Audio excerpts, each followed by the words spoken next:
Hey, I'm Holly, 24, female. So my revenge story is about my dear mother-in-law, Hannah.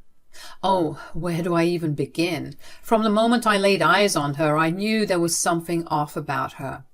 You know the saying, first impressions last. Well, my first impression of her wasn't the best.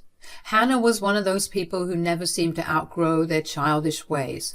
It was like she was stuck in a perpetual state of immaturity. From her attention-seeking antics to her constant need for validation, she had an uncanny ability to turn any situation into the Hannah show. And let me tell you, even on my wedding day, she managed to steal the spotlight. Imagine this. It's the most important day of my life, and I'm walking down the aisle, feeling like a vision in white. All eyes are on me, as they should be. But who do you think tries to upstage me? None other than Hannah herself. She couldn't resist the urge to do a little twirl and show off her new dress, as if she were the bride instead of me. The nerve. Now, you might be thinking, Holly, are you sure you're not overreacting? But let me assure you, friend, I am not. You see, Hannah had this uncanny ability to switch gears and put on a facade whenever she was around people she wanted to impress. She knew how to charm the pants off anyone who she considered important or influential. But when it came to me, her daughter-in-law, she had no qualms about revealing her true colors. She made it abundantly clear that she had no respect for me or my role in her son's life. And one of her favorite ways to undermine me was by taking credit for things I had done. Oh, the audacity. I remember one time I spent hours slaving away in the kitchen preparing a delicious homemade meal for Tyler and me. I had meticulously planned every detail, from the appetizers to the dessert. Just thinking about it transports me back to that time. I had spent hours in the kitchen crafting a culinary masterpiece for my beloved Tyler. The aromas of savory spices and the tantalizing scent of freshly baked bread filled the air. It was a labor of love, a symphony of flavors carefully orchestrated for my husband's delight. But just as I was about to put the finishing touches on the meal, there she was, Hannah, my dear mother-in-law, making her grand entrance. She sauntered into the kitchen with a coy smile, offering her assistance. Now, call me foolish, but I thought perhaps this could be a chance for us to bond, to find some common ground amidst the strained relationship we had. Reluctantly, I accepted her offer, assigning her the simple task of bringing the dishes to the table. Little did I know that this would be the catalyst for a clash of egos and an eruption of drama. Tyler arrived home and saw the dining table filled to the brim with all of his favorite dishes. He sat down and eagerly awaited the feast, and that's when Hannah said, "I hope you enjoy the meal I prepared for you." Yep, you heard that right. Hannah shamelessly proclaimed that she had prepared every single dish. My heart skipped a beat, and I couldn't help but speak up in defense of my hard work. I mean, how could she? Now, I'll admit the way that I reacted wasn't doing me any favors, because my irritation definitely shone through, and I sounded like a spoiled brat, no doubt. "No, Tyler, I made all of this. She didn't do anything." Both Hannah and Tyler gave me a bewildered look, and Hannah, always the manipulator, seized the opportunity and interjected with a sly smirk on her face. "Wow, Holly, you would actually lie to your husband like this?" "It's okay, Tyler. Let her take the glory. I don't mind. I just did this because I love you." I was taken aback by her audacity. In fear of further making myself look like a spoiled brat, I bit my tongue, refusing to play her game. After the dinner, I tried to explain everything to my husband to shed light on the truth. But Tyler, blinded by his mother's manipulations, accused me of selfishness. He accused me of lying, dismissing my words as mere attempts to steal the limelight. An argument ensued, fueled by hurt feelings and a deep sense of betrayal. I pleaded with Tyler to see through Hannah's facade, to recognize the lengths she would go to undermine our relationship, but he was resolute, unwilling to acknowledge the truth that lay right before his eyes. It was a painful moment for my friends to be questioned by the person I loved most, but I knew then that I couldn't force him to see what he didn't want to see. Sometimes the truth can be a bitter pill to swallow, and in that moment Tyler chose to turn a blind eye to his mother's deceit. So I swallowed my pride and decided to let him believe what he wanted to believe. I retreated, wounded but determined to protect myself from further heartache. It was at that moment that I realized that if I were to put this cow in her place, it had to be my hand and my hand only. Not only that, but I had to play her game. That was the only way people like her would learn. Allow me to unfold the events of one fateful Friday evening. Hannah, accompanied by her colleagues, Gladys and Pauline, returned home from work, seemingly in high spirits. They walked in with light-hearted banter as they settled into the cozy comforts of our living room. What do the young people say? Thank God it's Friday. Absolutely. I could use a cup of joe right about now. Count me in. Your home is so cozy, Hannah. Yes, thanks once again for inviting us over. Of course, ladies, we deserve to unwind after the hectic week we had. I was in the living room at the time, so it didn't take long for them to acknowledge my presence. Oh my goodness, is this the famous Holly? Hello, nice to meet you. Oh, Hannah, she's simply darling. Why didn't you introduce us to her sooner? She's gorgeous. Why, thank you. You two look lovely. Why don't you join us for coffee? Oh, that won't be necessary, dear. We wouldn't want to disturb you. Nonsense. Please join us. We won't take up too much of your time. These women were absolutely lovely. How they hung out with a witch as evil as Hannah, I'll never know. Actually, I'm not too busy right now. I'd love to join you all for coffee. Pauline and Gladys were smitten, but Hannah was grinding her teeth, trying to maintain her composure and not expose her irritation. As we settled into the dining room, the pleasant chatter began to fill the air. Gladys and Pauline shared anecdotes from their day, while Hannah skillfully guided the conversation, always ensuring she remained at the center of attention. Now, Gladys and Pauline, let me tell you, they were a breath of fresh air. Their warmth and genuine camaraderie made it absolutely clear that they were not cut from the same cloth as Hannah. And oh, how I relished this opportunity to showcase my wit and sprinkle a dash of pettiness, all while maintaining an impeccable facade. So, Holly, Hannah tells us you're quite the cook. Is that true? Oh, I enjoy experimenting in the kitchen, but I'm no culinary expert like Hannah here.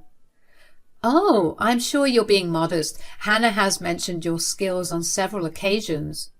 Has she? Maybe I've mentioned it. I can't particularly recall. Oh, stop it. She's always talking about your cooking. Surprising, seeing as she enjoyed being the center of attention. I thought she'd continue to take credit for my work. But she always says that her cooking is slightly better, but I'll have to see it to believe it. Ah, there it is. Well, I do try my best. Cooking is a passion of mine. So, would you say you're better than her? No comment. Oh, meow. Is a catfight about to ensue? Not at all. In fact, one day we should have a live competition for Gladys and Pauline. What do you say, Hannah? Oh, well, I'm sure they'd be bored with the whole thing, don't you think? I don't think so. I want to see that. Yes. Tell you what, we'll hold that competition some other time. As the coffee flowed and the laughter grew, I couldn't resist the temptation to playfully needle Hannah, knowing full well she had to maintain her composed image in front of her newfound companions. Remember that time, Hannah, when you accidentally mistook salt for sugar? Oh, the look on your face when you took that first bite. Yes, we all make mistakes in the kitchen, and let's not dwell on that. Oh, Holly, do share some of your favorite recipes with us. I'd love to try them. Of course, Gladys, but you must promise not to confuse my dishes with Hannah's. They may look similar, but the taste will be worlds apart. Hannah was sending me daggers, but I reveled in this moment, knowing that she wanted to keep her composure and not spook off her new friends with her true nature. As the evening drew to a close, Hannah couldn't contain her excitement about the following day. You know what, everyone? You've been such great company tonight. How about joining us for dinner tomorrow? I promise it'll be a culinary treat. That sounds marvelous, Hannah. We'd love to. I'm already looking forward to it. Once her friends had left, Hannah confronted me, curiosity and suspicion evident in her eyes. I couldn't help but notice your subtle jabs during our coffee session. What's the meaning behind all that? I have grown tired of enduring your constant belittlement. I have decided to play your game, to give you a taste of your own medicine. Let's see if you like how it feels to be treated the same way you treat me. Oh, Holly dear, you underestimate me. Your feeble attempts won't amount to anything. My friends are coming over tomorrow and they're expecting a spectacular meal. Huh. With your cooking skills, good luck. Actually, I won't be needing any luck because you'll be the one making the food. What? You heard me. You make the food. I have some errands I need to run tomorrow. And if I refuse, then I'll make your life a living hell. I'll make sure that Tyler divorces you by the end of the year. I'll slander you and make you look bad like the time you made that meal for him. Don't test me. I'll admit I was a bit fearful, so I complied. But little did she know that I had a plan brewing, a plan that would leave her speechless and questioning her own audacity. The next day arrived. The sun greeted me on that eventful day, painting the sky with hues of gold and pink. As I savoured the tranquillity of the morning, an unexpected interruption shattered the peace. A sharp knock resonated through my bedroom door, jolting me from my thoughts. I hurriedly made my way to the door, only to find Hannah standing there, a scowl etched across her face. The audacity of her intrusion at such an early hour was almost laughable. Holly, you better get a move on. We have guests coming over at 6 p.m. and I expect you to have the meal prepared by then. Her words dripped with entitlement and arrogance, but I refused to let her tirade ruffle my feathers. Instead, I stood my ground, maintaining a dignified composure. Hannah, do you really expect me to cook for you? You're unbelievable. You said you'd cook for them, and now you want to pass off your labor to me so that you can run your errands? This is your responsibility, not mine. Hannah waved off my words dismissively, a condescending smile tugging at the corners of her lips. Oh, Holly, you just don't understand. You better have everything ready by 5:30 p.m. I will be back in time to greet my friends. Her disregard for my feelings and her expectation that I would cater to her every whim grated on my nerves, but I knew better than to let her see the effect she had on me. Hannah left, and with a calm resolve, I got to work. But not the work you're thinking of, guys. Do you think I cooked for her? Oh, no, no, no. Perhaps I was just tired of Hannah's antics, paired with the fact that she disturbed my precious morning time, but I was feeling particularly malicious that day. I spent the better part of my day in my sweatpants watching movies. With each passing hour, my determination to defy Hannah's demands grew stronger. I revelled in the thought of frustrating her with my disobedience. As the clock struck 4:30 p.m., I took delight in my rebellious act. In a deliberate act of defiance, I placed an order for cheap and subpar food. I knew it would not meet the standards of Hannah's anticipated feast. The greasy bags arrived promptly, filled with lukewarm disappointment. I purposely left the food out, allowing it to cool and lose its luster. My intention was clear. I wanted Hannah and her guests to taste mediocrity on their palates. At around 5:30 p.m., I half-heartedly rearranged the lackluster food on the serving platters. I aimed to create an illusion of grandeur, masking the truth beneath a veil of presentation. Edible food paint lent an appearance of sophistication, concealing the unappetizing reality. I couldn't resist curiosity and sampled a morsel, only to recoil in disgust. The taste matched the appearance, nothing short of a culinary catastrophe. Just as I finished my charade, Hannah burst through the kitchen door, clearly returning from her busy day, her presence demanding attention. She glanced at the carefully arranged feast, her eyes gleaming with satisfaction at the sight. But her busy schedule left no room for a taste test. She'd come home late, having only 15 minutes till her friends would arrive. Oh my goodness, I don't have enough time. I need to shower. They'll be here any moment. Holly, set the table when there are 5 minutes left, okay? I need the food to be nice and hot for the guests. As she hurriedly disappeared into the depths of the house, I couldn't help but grin mischievously. Little did she know that her meticulously planned dinner would soon reveal its true colors. The stage was set for a dramatic unveiling, and Hannah would soon come face to face with the consequences of her arrogance. 20 minutes or so went by, and Hannah was finally ready as she descended the staircase. Her guests, Pauline and Gladys, were already seated at the elegantly arranged dinner table. I had taken the liberty of inviting them in when they arrived, eager to witness the unveiling of Hannah's grand deception. With a radiant smile, Hannah approached her friends, her voice dripping with false warmth as she greeted them with a cheerful "Welcome." Pauline and Gladys couldn't help but comment on the impeccable presentation of the food before them. Their eyes widened in admiration, praising the splendid display I had orchestrated. Hannah, seizing the opportunity to bask in the glory she believed was rightfully hers, interjected with a triumphant declaration. "I spent a grueling 8 hours preparing this feast all by myself. I guess all that work paid off." To Hannah's astonishment, I chose not to discount her claim. Instead, I played my part flawlessly, praising her with unrestrained enthusiasm. "Oh, Hannah, you truly outdid yourself. These dishes are a testament to your culinary genius.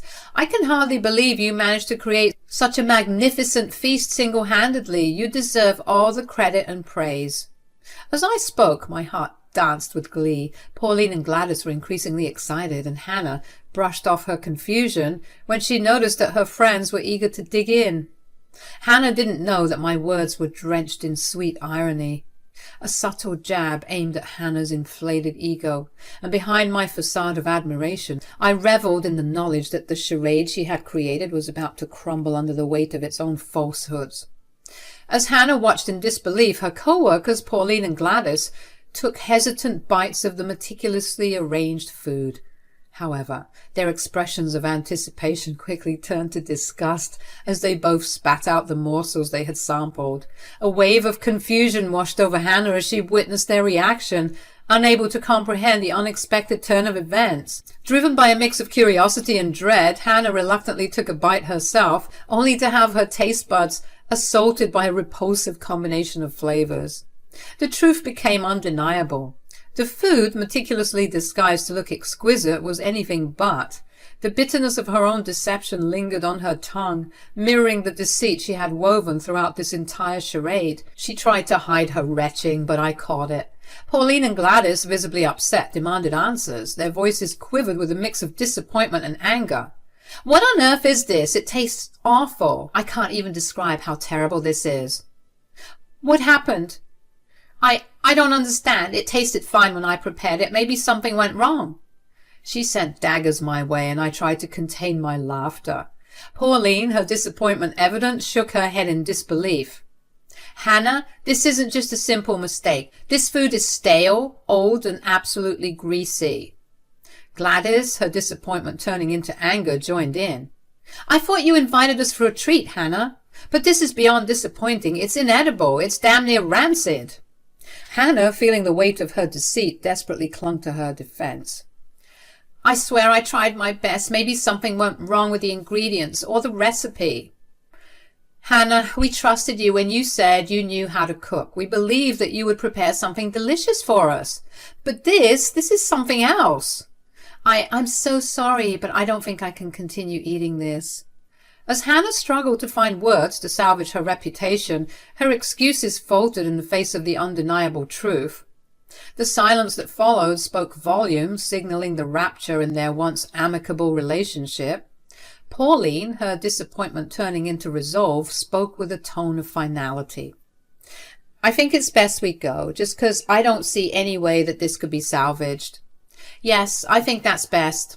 "Ladies, please wait. Let's not jump to conclusions. I'll admit today was not a good day. I had a lot on my mind, and then I made these poor quality dishes, but that won't happen again. Please come again tomorrow and I'll show you what I'm really made of." I'd rather taste Holly's cooking, if I'm being honest, but after the treatment we've received today, I don't think we'll be coming around anymore. "Gladys, how could you say that? And how could you treat your guests like this? I thought that we were friends." We are friends. We'll see you at work, Hannah. Unbelievable. I escorted Pauline and Gladys out, apologizing profusely for Hannah's actions. I returned to find Hannah sitting with her head in her hands, contemplating everything. I approached her and I said, "Oh, what happened, Hannah? Your lies finally catch up to you? How could you do this to me? Now I'll be a laughing stock at work." "Aw, what a shame. Maybe now you'll learn not to mess with me."